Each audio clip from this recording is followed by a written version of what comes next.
नमस्कार, मेरे चैनल में आपका बहुत बहुत स्वागत है। आज इस वीडियो में हम आरए फैक्टर पॉजिटिव को होम्योपैथिक दवा से कैसे ठीक किया गया, इसी के बारे में चर्चा करेंगे। वीडियो को पूरा अवश्य देखें ताकि आप पूरी तरह से समझ सकें। तो आइए समझते हैं। हम जानते हैं कि रूमेटाइड अर्थराइटिस एक ऑटो इम्यून बीमारी है, जहां किसी की अपनी प्रतिरक्षा प्रणाली स्वस्थ शरीर की कोशिकाओं पर हमला करना शुरू कर देती है। यह कुछ ट्रिगर कारकों जैसे कि तनाव, मानसिक आघात, भावनाओं को दबाकर रखने और कई दूसरे कारणों से शुरू होता है। रूमेटाइड अर्थराइटिस के इलाज में पहला कदम एक सही केस हिस्ट्री लेना है। रोगी को अपने लक्षणों, संवेदनाओं, दर्द के प्रकार और मन की स्थिति को भी सही ढंग से बताना चाहिए। यह समझना बहुत जरूरी है कि मौजूदा बीमारी का कारण क्या है। काफी चिकित्सक रूमेटाइड अर्थराइटिस का नाम सुनते ही रस्टक्स, ब्रोनिया, लीडमपाल, गोआइकम आदि दवाओं पर विचार करने लगते हैं, जो कि गलत है। रोगी की प्रकृति को समझना आवश्यक है। यहाँ इलाज रोगी का होना है, ना कि रोग का।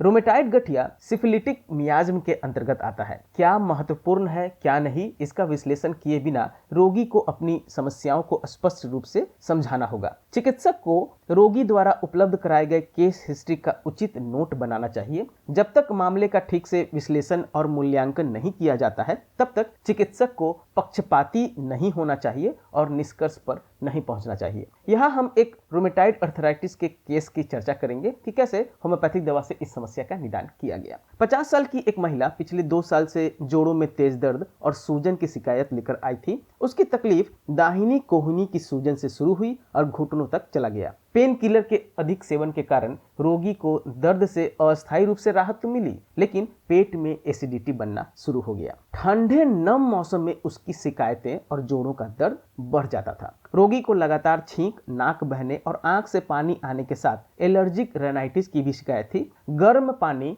या गर्म में पेय के साथ कुछ बेहतर महसूस करती थी। मानसिक लक्षण और रूब्रिक हम देखें तो पता चला कि स्वभाव से बहुत बातूनी, बहुत भावुक और छोटी छोटी बातों पर आसानी से रो देती थी। वह आसानी से माफ भी कर देती थी, लेकिन घटना को नहीं भूल सकती थी। वह बहुत धार्मिक थी और मंदिरों और धार्मिक स्थानों पर जाना पसंद करती थी। उसे संगीत सुनना भी पसंद था। उनका बचपन बहुत अच्छा था। वह अपने माता पिता और बहनों के साथ बहुत जुड़ी हुई थी। शादी के बाद उसे बहुत तनाव था और ससुराल वालों का साथ नहीं मिला। उनके पति के पास कोई अस्थायी नौकरी नहीं होने के कारण उस पर बहुत वित्तीय तनाव भी था। शादी के बाद वह बहुत खुश नहीं थी। व्यक्तिगत इतिहास लेने पर पता चला मसालेदार खाना पसंद है, नमक की खासकर चाहत है, मिठाइयों से परहेज, बहुत गर्मी महसूस होती है, खासकर नम मौसम उसकी सभी शिकायतों को बढ़ा देता है। धार्मिक सपने आते हैं, पसीना हल्का फुल्का थोड़ा आता है। 40 साल की उम्र में उन्हें जल्दी से मेनोपॉज हो गया था। रोगी तड़ हवा, समुद्री हवा, नम मौसम, आसमान में बादल, बरसात आदि को सहन नहीं कर सकता।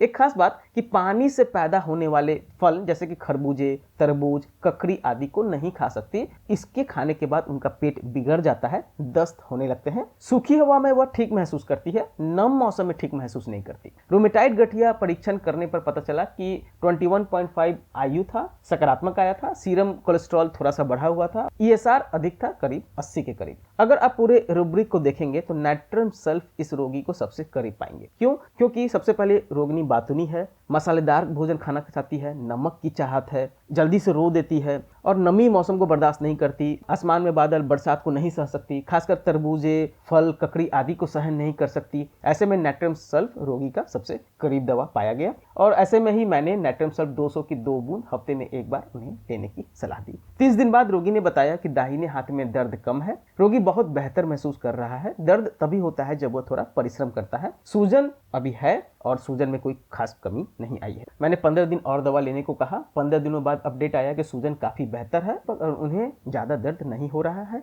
लेकिन उनकी एलर्जी अभी भी उन्हें परेशान करती है। अब मैंने नाइट्रम सल्फ 1000 पावर की 2 बूंद 15 दिन में एक बार लेने की सलाह दी और करीब 3 महीने में उनका आरए फैक्टर नकारात्मक हो गया और सर्दी, एलर्जिक रेनाइटिस भी उनका पूरी तरह से ठीक हो गया। तो ऐसे आप मानसिक सिम्टम्स रूब्रिक लेने के आधार पर अगर दवा का चयन करेंगे तो रोगी को जरूर असर करेगा और उनका जड़ से रोग ठीक हो जाएगा। आशा करता हूं आपको यह वीडियो मेरी पसंद आई होगी। वीडियो पसंद आए तो प्लीज मेरे चैनल को सब्सक्राइब करें और डिस्क्रिप्शन में टेलीग्राम का लिंक है, आप उसे भी ज्वाइन कर लें। धन्यवाद।